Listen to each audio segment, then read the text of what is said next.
તો અત્યારે આપણે આવી ગયા છે લસુંદરા. તો કહેવાય છે કે આ જગ્યા ભગવાન રામના સમયની છે અને તમે અહીં સોમનાથ મહાદેવના દર્શન પણ કરી શકો છો. ભગવાન શ્રી રામે અહીં બાણ મારીને પાણી કાઢ્યું હતું. અહીં છે બળિયાદેવનું મંદિર. તો આ છે હનુમાનજીનું મંદિર.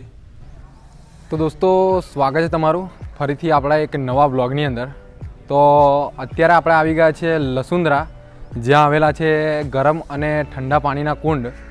તો કહેવાય છે કે આ જગ્યા ભગવાન રામના સમયની છે અને જે સમયે ભગવાન રામ અને ભગવાન લક્ષ્મણ સીતાની ખોજમાં નીકળ્યા હતા ત્યારે અહીં કોઈ ઋષિને કોઢ થયા હતા અને તેમના કોઢ મટાડવા માટે ભગવાન શ્રી રામે અહીં બાણ મારીને પાણી કાઢ્યું હતું.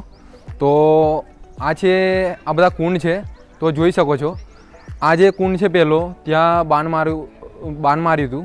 તો અહીંયા મીડિયમ પાણી નીકળ્યું હતું, એટલે વધારે ગરમ પણ નહીં અને વધારે ઠંડુ પણ નહીં. અને જોઈ શકો છો આ જે જગ્યા છે અહીંયા તેમને બાણ માર્યું હતું, તો અહીંયા ગરમ પાણી નીકળ્યું હતું. તો અહીં એકદમ વધારે ગરમ પાણી છે આની અંદર. તો અહીંયા તમારે 5 રવિવાર નહાવાથી તમારા શરીરના કોઈ પણ રોગ હોય તો તે દૂર થઈ જાય છે તેવું કહેવાય છે. તો અહીં રવિવારના દિવસે મેળા જેવું તમને લાગે છે. તો તમે પણ અહીં આવો તો આ જગ્યા લસુંદરા ગામે આવેલી છે. તો જ્યારે પણ તમે ફાગવેલ આવો છો તો ફાગવેલથી આગળ થોડું 2 થી 3 કિલોમીટર તમારે દૂર આવવાનું છે. તો ફાગવેલથી તમે 2 થી 3 કિલોમીટર આગળ જાઓ છો અમદાવાદ તરફ, ત્યારે તમને આ જગ્યા જોવા મળે છે. અને તમે આગળ કુંડ જોયા, એકમાં મીડિયમ પાણી હતું, એકમાં ગરમ હતું. અને અહીંયા આજે તમે કુંડ જોઈ રહ્યા છો, તો અહીંયા જે સમયે બાણ માર્યું તે સમયે અહીં એકદમ ઠંડુ પાણી નીકળ્યું હતું. તો અહીંયા ઠંડુ પાણી નીકળ્યું હતું અને આગળ જે તમે કુંડ જોયા ત્યાં એકમાં ગરમ પાણી હતું અને એકમાં મીડિયમ હતું. તો દોસ્તો, વિડીયોમાં કન્ટિન્યુ બન્યા રહો. અહીં ભગવાન શ્રી રામનું મંદિર પણ છે, તો અમે ત્યાંના પણ તમને દર્શન કરાવીશું.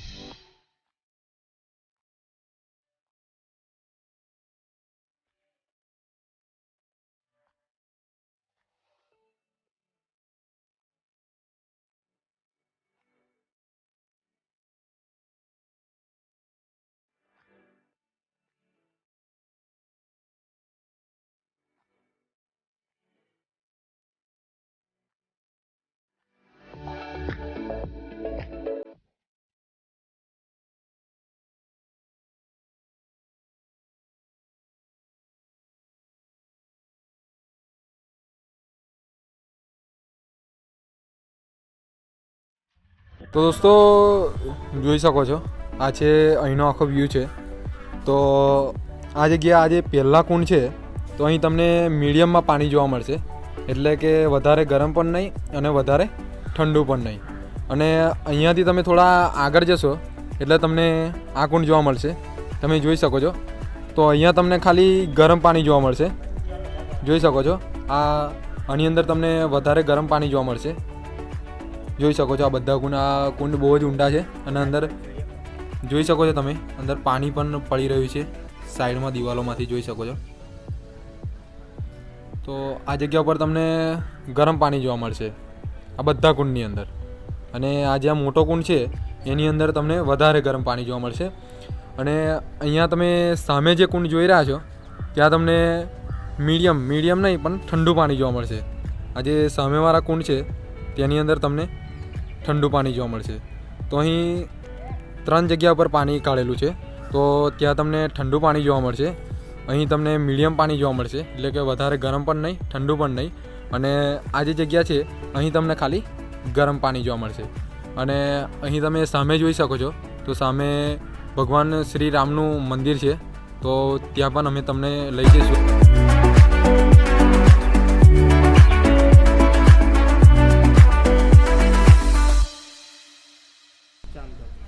તો દોસ્તો, અત્યારે છે આપણે લસુંદરા.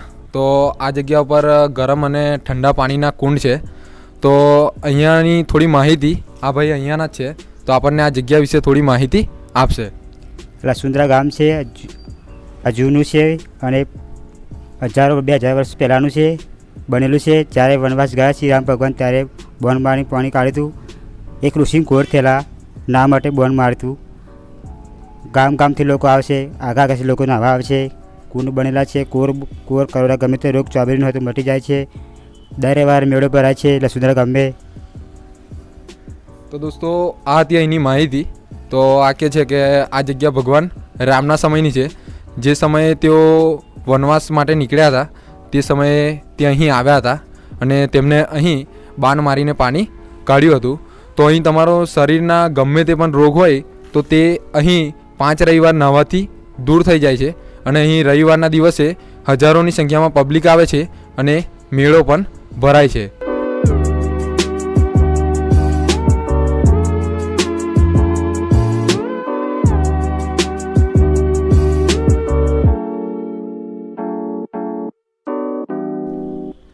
તો દોસ્તો જોઈ શકો છો આ છે લસુંદરાની અંદર આવેલું ભગવાન શ્રી રામનું મંદિર જોઈ શકો છો. અને બાજુમાં છે આજે ભોલેનાથનું મંદિર, સોમનાથ મહાદેવનું મંદિર અને આ છે શ્રી રામનું મંદિર. અને અહીં શ્રી સ્વામિનારાયણ મહારાજની ચરણ પાદુકા છે જોઈ શકો છો. અને અહીં સામે તમે જોઈ શકો છો તો સામે છે હનુમાનજીનું મંદિર આજે તમે સામે જોઈ રહ્યા છો તે. તો દોસ્તો આ છે સોમનાથ મહાદેવનું મંદિર તમે જોઈ શકો છો કંઈક આ રીતનું દેખાય છે.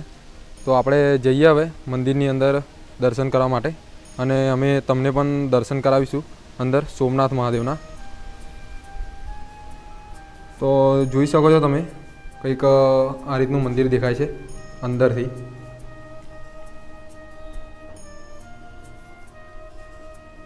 તો દોસ્તો જોઈ શકો છો કંઈક આ રીતનું મંદિર છે અંદરથી અને તમે અહીં સોમનાથ મહાદેવના દર્શન પણ કરી શકો છો.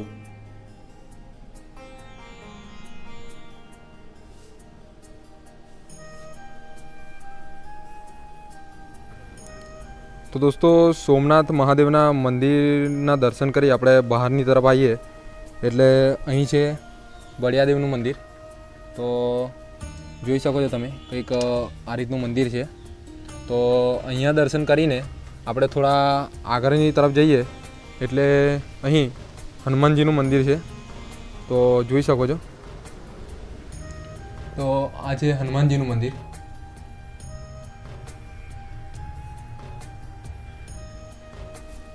તો જોઈ શકો છો આ જગ્યાનો આખો વ્યૂ છે જોઈ શકો છો. આખી આ જગ્યાનો વ્યૂ છે અને અહીં આ એક બીજું મંદિર છે જોઈ શકો છો તમે.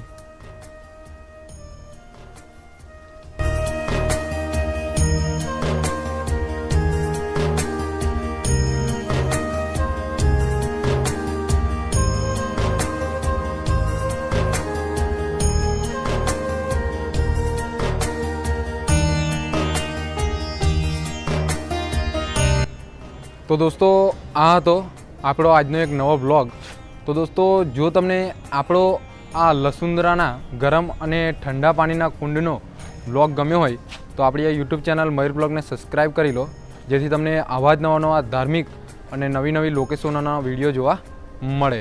તો દોસ્તો મળીએ બીજા એક નવા વિડીયો સાથે.